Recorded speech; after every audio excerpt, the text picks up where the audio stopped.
இன்னைக்கு தேதியில எல்லாரும் பேசுற ஒரே விஷயம் இந்த பட்ஜெட் தான். ஆனா இந்த பட்ஜெட்டை கொஞ்சம் ஆழமா கவனிச்சா ஒரு பெரிய குழப்பம்தான் மிஞ்சுது.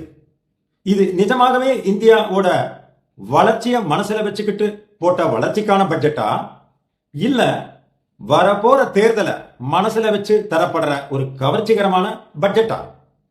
நிச்சயமா பட்ஜெட்டுங்கிறது ஒரு கணக்குத்தாள் மட்டும் கிடையாது. அது ஒரு நாட்டோட அரசியல் ஆசை. ரோடு போடுறது வளர்ச்சியை தரும்னா, வரிச்சலுகை கொடுப்பது வாக்குகளை தரும். இதுல அரசாங்கம் எதை சரியா செஞ்சிருக்காங்கன்னு இப்போ அலசி பார்த்துடலாம். நாலா பக்கமும் ஒரே விமர்சனம் தான். இந்த செக்டாரை மறந்துட்டாங்க, அந்த செக்டாரை மறந்துட்டாங்க, இந்த துறைக்கு ஒதுக்கினது பத்தல, சென்செக்ஸ் இறங்கிடுச்சு, ஷேர் மார்க்கெட்ல எஸ்டிடி டாக்ஸ் அதிகமாயிடுச்சு, பல வெளிநாடுகள் தங்க முதலீட்டை எடுத்துட்டாங்க, ரூபாய் எக்ஸ்டர்னல் வேல்யூ குறைஞ்சு போச்சு, வெளிநாட்டவர்கள் இந்தியா மேல நம்பிக்கை இழந்துட்டாங்க என்றெல்லாம் விமர்சனங்கள். இந்த வீடியோல நாம இது உண்மையிலேயே ஜனங்களுக்கான பட்ஜெட் தானான்னு பார்க்க போறோம். மற்ற மேலை நாடுகள் எப்படி சமாளிக்கிறாங்க, வளர்ச்சி சூத்திரம் தான் என்ன, நிதி அமைச்சரின் நிஜமான சவால் என்ன என்று யாரும் சொல்லாத சூட்சுமங்களை பேச போறோம். இது உண்மையிலேயே ஒரு பாத் பிரேக்கிங் பட்ஜெட் தானா என்று வீடியோ கடைசியில தெரியும். நீங்களும் எக்ஸ்பெக்ட் தான் ஆயிடுவீங்க. இங்க பாருங்க, பட்ஜெட் என்ற சொல்லு பிரெஞ்சு மொழியில பூஜெட்ங்கிற சிறு பை என்பதில் இருந்து வந்ததுதான். நீங்க வேணா நம்ம ஊர் மஞ்ச பையன்னு வச்சுக்கலாம். நம்ம ஊர்காரங்களுக்கு அதுதான் கஜானா பை. பணத்தை அதுல சுருட்டி வச்சுக்கிட்டு எவ்வளவு லட்சமானாலும் வரவு செலவு செஞ்சிடுவாங்க. எதிர்பார்த்த வரவு என்ன, எதிர்பார்த்த செலவு என்ன, மிச்சம் இருந்தா அதே மஞ்சப்பையில சுருட்டி வச்சுக்குவாங்க. கம்மியாக இருந்தா கடன் வாங்குவாங்க. இதைத்தாங்க நாட்டு லெவல்ல செய்யறாங்க.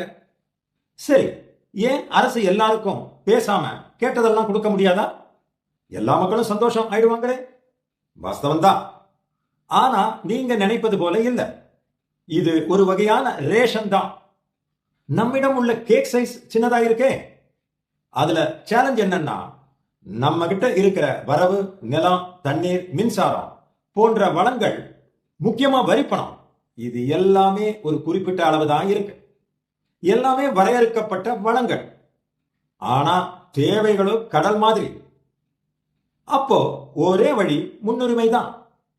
ஒரு கேக்க 140 கோடி பேருக்கு பிரிச்சு கொடுக்கணும்னா, யாருக்கு அதிக பசி, யாருக்கு அதிக தேவையோ, உதாரணமா ஏழை பாழைகள், விவசாயிகள், அவங்களுக்கு தான் முதல்ல தர முடியும். இதத்தான் எல்லா நிபுணர்களும் வல்லுநர்களும் அவர்களுக்கு தோன்றின மாதிரி பிரிச்சு மேய்ஞ்சு விமர்சனம் செஞ்சுக்கிட்டு இருக்காங்க. அவங்க விமர்சனம் செய்யறதுனாலேயே அவங்க நிபுணர் ஆயிட்டாங்களா? இல்ல அவங்க வீட்டு பட்ஜெட்டை சிறப்பா கையாண்டுட்டாங்களா? நீங்க உங்க வீட்டு பட்ஜெட்டையே மேனேஜ் பண்ணிட்டீங்கன்னா நீங்களும் ஒரு பட்ஜெட் எக்ஸ்பெக்ட் தானே. நானும் ஒரு ரவுடி தான் என்பது போல. ஒரு பட்ஜெட் போடுவது அவ்வளவு கஷ்டமா என்ன? Don't think budget is not your cup of tea. Don't worry, it is extremely simple. நீங்க வீட்டுல என்ன செய்யறீங்களோ அதைத்தான் அவங்க கண்ட்ரி லெவல்ல செய்யறாங்க. இப்போ பிரச்சனை என்னன்னா, நாம முன்னமே பார்த்த மாதிரி ஒரு கேக்க எப்படி 140 கோடி ஜனங்களுக்கும் பங்கீடு செய்வது என்பதுதான். இஷ்டத்துக்கு கூறு போட்டு எல்லாருக்கும் கொடுப்பீங்களா? எவ்வளவு கொடுப்பீங்க? யாருக்கு கொடுப்பீங்க? நாளைக்கு இன்னும் கொஞ்சம் மிச்சம் வைப்பீங்களா? இல்ல இன்னைய பசிக்கு கொடுத்துடுவீங்களா?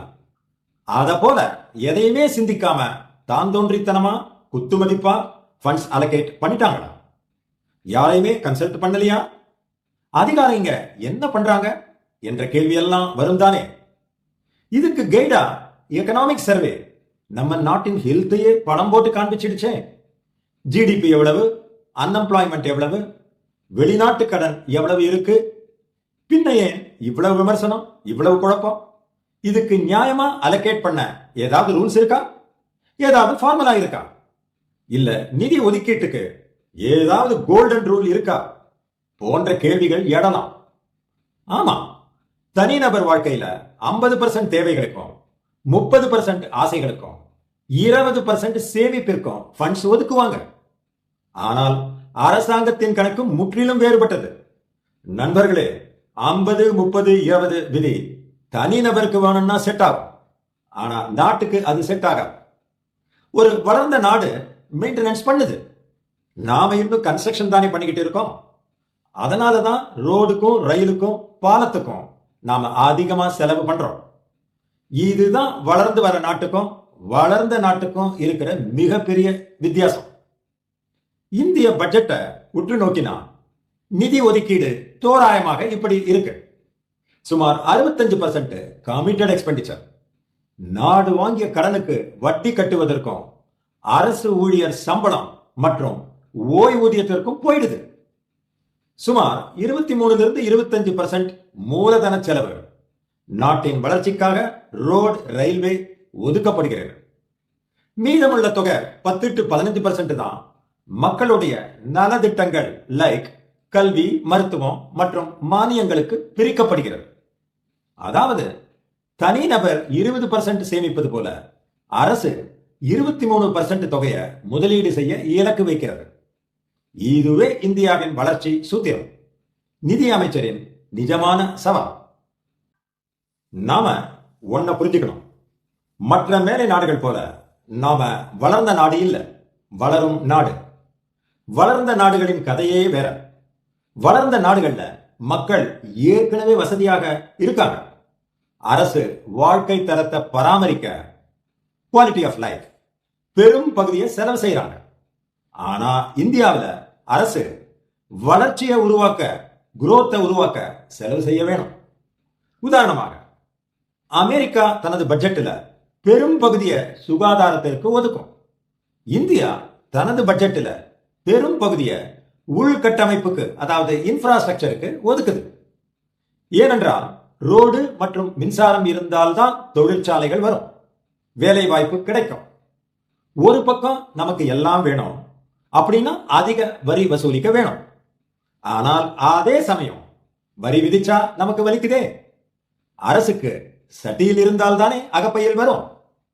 சரி, அரசு ஏன் கடனை உடனே வாங்கி நல்லது செய்யக்கூடாது? நல்ல கேள்விதான். ஒரு நல்ல பட்ஜெட் கடனை வாங்க 2 முக்கியமான விதிகளை பின்பற்றணும். ஒன்று, கடன் வாங்கும் நோக்கம். ஒரு அரசு கடன் வாங்கலாம், தப்பில்லை. ஆனா அந்த பணத்தை எதுக்கு செலவு பண்றாங்க அப்படிங்கிறது தான் முக்கியம். அன்றாட செலவுகளுக்கு லைக் சம்பளம், வட்டி கட்ட கடன் வாங்குவது தவறு. இது வீட்டுல மளிகை பொருளுக்கே கடன் வாங்குற மாதிரி தவறான முறை. ஆனா புதிய ரோடு, ரயில்வே, தொழிற்சாலைகள் கட்ட கடன் வாங்கலாம். இது சரியான முறை, கோல்டன் ரூல். இது நீங்க தொழில் தொடங்க, ஒரு கடை ஆரம்பிக்க லோன் எடுக்கிற மாதிரி. இதிலிருந்து பின்னாடி வருமானம் வருமே, கடனையும் அடைச்சுடலாமே. 2, FRBM சட்டம், fiscal responsibility and budget management. இது இந்தியாவோட ஒரு முக்கியமான ரூல் புக். இதன்படி அரசு தன் இஷ்டத்துக்கு கடன் வாங்க கூடாது. நாட்டின் மொத்த வருமானத்துல, அதாவது ஜிடிபியில ஒரு குறிப்பிட்ட சதவீதத்துக்கு தான் கடன் இருக்கணும்னு இது சொல்லுது. இதுவும் சரிதானே. உங்க வீட்டுக்கு நீங்க கடன் வாங்கும் போது நீங்களும் திருப்பி கட்டும் சக்தி இருக்கும் வரைதானே கடன் வாங்குவீங்க. எல்லாம் விரலுக்கு ஏத்த வீக்கம் தானே. சரி, இப்ப நாம மெயின் டாபிக் வருவோம். இந்த பட்ஜெட் ஒரு தேர்தலுக்கான கவர்ச்சி பட்ஜெட் இல்லைதான், ஒரு வளர்ச்சிக்கான பட்ஜெட் தான். இந்த பட்ஜெட் ஆனது இந்தியாவை அடுத்த கட்டத்துக்கு நகர்த்தும் ஒரு துணிச்சலான திட்டம் மாதிரி தான் இருக்கு. ஒரு பாத் பிரேக்கிங் பட்ஜெட் தான். உதாரணத்துக்கு பயோபார்மா துறைக்கு ஒதுக்கிய 10,000 கோடி அலோகேஷனை எடுத்துக்கலாம். இதோட நோக்கம் என்ன? 20 ரூபாய்க்கு பராசிட்டமால் வித்து சின்ன லாபம் பார்க்கறதுல இருந்து இன்சுலின் மாதிரியான உயர் மதிப்புள்ள மருந்துகளை நாமளே தயாரிச்சு விற்கணும். இன்னைக்கு உலக மருந்து சந்தையின் மொத்த மதிப்புல நம்ம பங்கு வெறும் 3% தான். இன்சுலின் மாதிரி மருந்துகள் தயாரிக்கும் போது இந்த பங்கு பல மடங்கு உயரும். அதுதான் உண்மையான வளர்ச்சி. இதே மாதிரி தான் செமிகண்டக்டர் துறைக்கான 40,000 கோடி ஒதுக்கீடும். இன்று நம்மிடம் உலகத்துல 20% செமிகண்டக்டர் துறைக்கான நிறுவனங்கள் இருக்காங்க. ஆனா அவங்க எல்லாரும் இன்டெல், ஏஎம்டி போன்ற நிறுவனங்களுக்கு வேலை செஞ்சு லாபம் எல்லாம் அமெரிக்காக்கு போகுது. ஆல்டர்னேட்டிவா நம்ம டிசைன் பண்ண சிப்புகளை எக்ஸ்போர்ட் பண்ணா இறக்குமதி சார்பையும் குறைக்கலாம், நல்ல சம்பளத்துல வேலை வாய்ப்பு கிடைச்சு நம்ம ரூபாயையும் பலப்படுத்தலாம். ஆனா ஒரு அதிர்ச்சியான விஷயம் என்ன தெரியுமா? வருமான வரி மூலமா அரசாங்கத்துக்கு வருமானம் 21% தான். இது அப்படியே இரண்டாவது பெரிய செலவு, அதாவது 20% நம்ம வாங்கின கடனுக்கு வட்டி கட்டுறதுக்கே போகுது. யோசிச்சு பாருங்க, நாட்டில் இருக்கிற கோடிக்கணக்கான மக்களும் நிறுவனங்களும் கட்டும் மொத்த வருமான வரி பணமும் ஒரு பைசா கூட வளர்ச்சி திட்டங்களுக்கு போகாம நாம ஏற்கனவே வாங்கின கடனுக்கு வட்டி கட்ட மட்டுமே சரியா இருக்கு. இதுதான் நம்ம நிதி நிலைமையோட அபாயகரமான யதார்த்தம். கடன் சுமையிலிருந்து வெளியே வருவதற்கு ஒரே வழி பொருளாதாரத்தை வேகமா வளர வைக்கிறது தான். அதுக்கு இந்த மூலதன செலவுகள் ரொம்ப அவசியம். இன்னைக்கு ஒரு மெட்ரோ ரயில் திட்டம் போட்டா அதுக்கு சுரங்கம் தோண்ட பெரிய இயந்திரத்தை ஜெர்மனி, ஜப்பானில இருந்துதான் பல பில்லியன் டாலர் கொடுத்து வாங்குறோம். அந்த பணமெல்லாம் வெளிநாட்டுக்கு போகுது. இந்த பட்ஜெட் அந்த இயந்திரங்களை இந்தியாவிலேயே தயாரிக்க ஊக்குவிக்குது. இந்த மாதிரி துணிச்சலான முடிவுகளை எடுக்கலைன்னா நாம எப்பவுமே அடுத்தவங்களுக்கு சேவை செய்யும் நாடாதானே இருக்க முடியும். சரி, மக்களோட நேரடி தொடர்புடைய சுகாதாரம், கல்விக்கான ஒதுக்கீடெல்லாம் இதுக்கு பின்னாடிதான் வருது. எதிர்காலத்துக்காக நிகழ்காலத்தோட ஆரோக்கியத்தையும் கல்வியையும் நாம பணையம் வைக்கிறது சரிதானா என்ற கேள்வியும் எழத்தான் செய்யுது. கொஞ்சம் மாத்தி யோசியுங்களேன். இதை ஒரு முதலீடா பாருங்களேன். வெறும் இறக்குமதியை குறைக்கிறது மட்டும் இல்ல, அது R&D, டிசைனிங், இன்ஜினியரிங் போன்ற துறைகள்ல லட்சங்களை சம்பளம் வாங்குற வேலைகளை உருவாக்குமே. இந்த வேலைகள் உருவானா மக்களோட வாங்கும் சக்தி அதிகமாகும், அவங்க அதிகமா வரி கட்டுவாங்க, அரசாங்கத்தோட வருமானமும் உயரும். அப்போ நாம சுகாதாரம், கல்விக்கு இன்னும் அதிகமா ஒதுக்க முடியுமே. இது ஒரு சங்கிலி தொடர் மாதிரி தான். ஒரு வலுவான பொருளாதாரத்தை உருவாக்காம சமூக நல திட்டங்களுக்கு மட்டும் பண செலவு செய்வது ஓட்ட பாத்திரத்துல தண்ணீர் ஊத்துற மாதிரி தான். முதல்ல பாத்திரத்தை சரி செய்யணும். இந்த பட்ஜெட் அந்த வேலையத்தான் செய்யும் போல. ஆனா நம்முடைய கடன் சுமையை வச்சுக்கிட்டு ஒரே நேரத்தில் கண்டெய்னர் உற்பத்தி, செமிகண்டக்டர், பயோஃபார்மா, அரிய பூமி தாதுக்கள் என்ற இவ்வளவு பெரிய மூலதனம் தேவைப்படும் திட்டங்களை எப்படி செயல்படுத்த முடியும்? இது நம்முடைய சக்திக்கு மீறிய ஒரு லட்சியமா தெரியலையா? எல்லாத்திலும் ஒரே நேரத்தில் கால் வச்சா எதிலுமே முழுதும் வெற்றி பெற முடியாம போய்விடுமோ என்ற அச்சம் இருக்கத்தானே செய்யுது. சுருக்கமா சொல்லணும்னா 2026 பட்ஜெட் பாதுகாப்பான பழக்கப்பட்ட பாதையை தேர்ந்தெடுக்கல. This is really a path breaking budget தான். நீங்க என்ன நினைக்கிறீங்க? பட்ஜெட்டானது வளர்ச்சிக்காகவா இல்ல ஒரு சமூக நல திட்டங்களும் இலவசமும் சார்ந்த பட்ஜெட்டா இருக்கணுமா? கீழே கமெண்ட்ஸ் பாக்ஸ்ல போடுங்க. தேங்க்ஸ் ஃபார் வாட்சிங் டில் தி எண்ட்.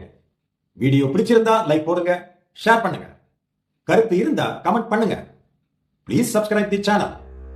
அப்பதான் நான் போடுற எஃபெக்ட் உங்களை நேரடியாக வந்து சேரும். இல்லனா யூடியூப் அல்காரிதம் உங்களுக்கு இந்த வீடியோவை காட்டலாம், காட்டாமலும் போகலாம். அடுத்த வீடியோ ரொம்ப சுவாரஸ்யமானது. So please ensure the subscription to receive the next video. This is Richie Ram signing off.